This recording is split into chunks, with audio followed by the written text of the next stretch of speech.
Shalom Bapak Ibu Saudara yang dikasihi oleh Tuhan. Bagaimana kabarnya? Tetap kuat di dalam Tuhan, amin.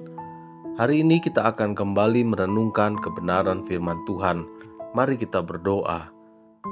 Bapa di sorga, di dalam nama Tuhan Yesus Kristus kami mengucap syukur buat kasih Tuhan yang Tuhan berikan dalam hidup kami.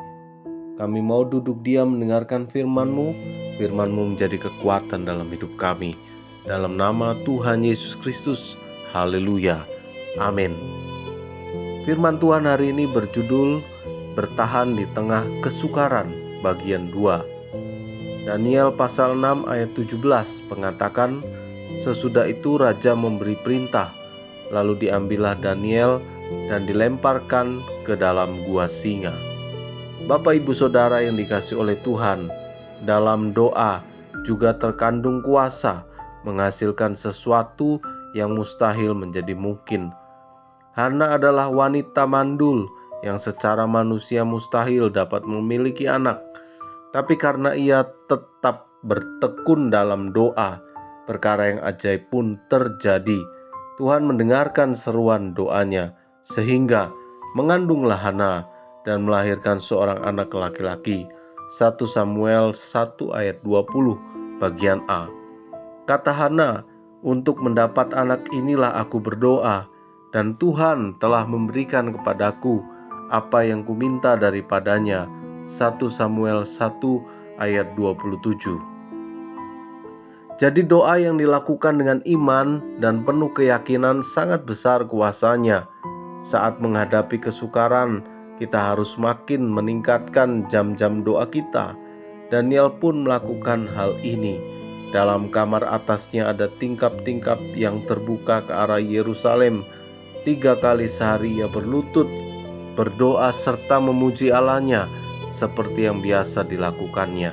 Ayat 11. Meski harus dimasukkan ke dalam gua singa, Daniel terluputkan dari maut karena tangan Tuhan sanggup mengatupkan mulut singa-singa itu. Kita tidak akan mampu bertahan di tengah kesukaran bila kita mengandalkan kekuatan kita yang terbatas ini. Sungguh benar apa yang dikatakan oleh pemazmur, pertolonganku ialah dari Tuhan yang menjadikan langit dan bumi. Mazmur 121 ayat 2. Hal selanjutnya yang harus kita lakukan agar dapat bertahan di tengah kesukaran yang terjadi adalah kedua, kita harus memegang teguh janji Tuhan. Janji manusia seringkali berujung kepada ingkar dan mengecewakan. Namun bila Tuhan yang berjanji, cepat atau lambat pasti akan digenapi. Sebab Allah bukanlah manusia sehingga ia berdusta, bukan anak manusia sehingga ia menyesal. Masakan ia berfirman dan tidak melakukannya, atau berbicara dan tidak menepatinya? Bilangan 23 ayat 19. Itulah sebabnya Daud berkata, dalam hatiku aku menyimpan janjimu, supaya aku jangan berdosa terhadap engkau. Mazmur 119 ayat 11. Karena keteguhannya dalam memegang janji Tuhan ini, Daud memiliki keberanian ilahi saat berhadapan dengan Goliat, karena ia sangat percaya akan kebesaran dan kuasa Tuhan. Di tengah kesukaran dan goncangan yang terjadi, mari kita makin melekat kepada Tuhan melalui doa dan iman percaya kita kepadanya. Sebab inilah kemenangan yang mengalahkan dunia, iman kita. 1 Yohanes 5 ayat 4 bagian B. Amin. Terima kasih Tuhan untuk berkat firman-Mu hari ini.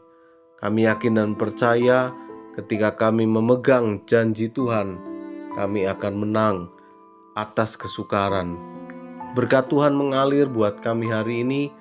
Biarlah hidup kami menjadi berkat buat orang lain melalui perkataan kami, tingkah laku kami, perbuatan kami.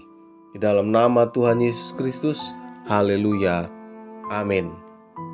Selamat melanjutkan aktivitas. Tuhan Yesus memberkati. Elroy, Tuhan melihat.